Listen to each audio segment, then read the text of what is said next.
കഴിഞ്ഞ big boss reality ഷോയിൽ വൻ തരംഗം തന്നെ സൃഷ്ടിച്ച മത്സരാർത്ഥികളായിരുന്നു ജാസ്മിനും ഗബ്രിയും. എന്നാൽ അവിടെ വെച്ച് അവരുടെ അടുപ്പവും പെരുമാറ്റങ്ങളും സോഷ്യൽ മീഡിയയിൽ അവർക്ക് ഒരുപാട് നെഗറ്റീവുകളുണ്ടാക്കി. പുറത്തിറങ്ങിയതിന് ശേഷവും അവരുടെ ഫ്രണ്ട്ഷിപ്പ് കീപ്പ് ചെയ്യുന്നത് കൊണ്ട് തന്നെ അവർക്ക് ഒരുപാട് ആളുകൾ അവരെ ഇഷ്ടപ്പെടാൻ തുടങ്ങി. ഒറ്റയ്ക്കുള്ള വീഡിയോസിനേക്കാളും കൂടുതൽ ഒരുമിച്ചുള്ള വീഡിയോസിനാണ് കൂടുതൽ വ്യൂസ് കൂടുന്നത്. എന്നാലിപ്പോൾ ഗബ്രിയും ജാസ്മിനും പിണക്കത്തിലാണ് എന്നുള്ള വാർത്തയാണ് സോഷ്യൽ മീഡിയയിൽ പരക്കുന്നത്. ഗബ്രി മറ്റൊരു പെൺകുട്ടിയെ വിവാഹം കഴിച്ചു എന്നും പറയുന്നുണ്ട്. എന്നാൽ അത് വരാനിരിക്കുന്ന പുതിയ സിനിമയുടെ ഭാഗമായിട്ടുള്ള ഒരു വീഡിയോ ഭാഗമാണ് എന്നാണ് പറയുന്നത്. എന്നാൽ അവർ പിണക്കത്തിലാണെന്നുള്ള കാര്യം സത്യമല്ല.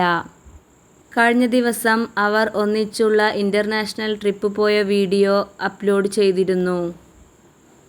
എന്തായാലും ഇവർ ഒരുമിച്ചുള്ള വീഡിയോ കാണാനാണ് ഇവരുടെ ആരാധകർക്ക് കൂടുതൽ ഇഷ്ടം. അതിന് തന്നെയാണ് വ്യൂസ് കൂടുതലും.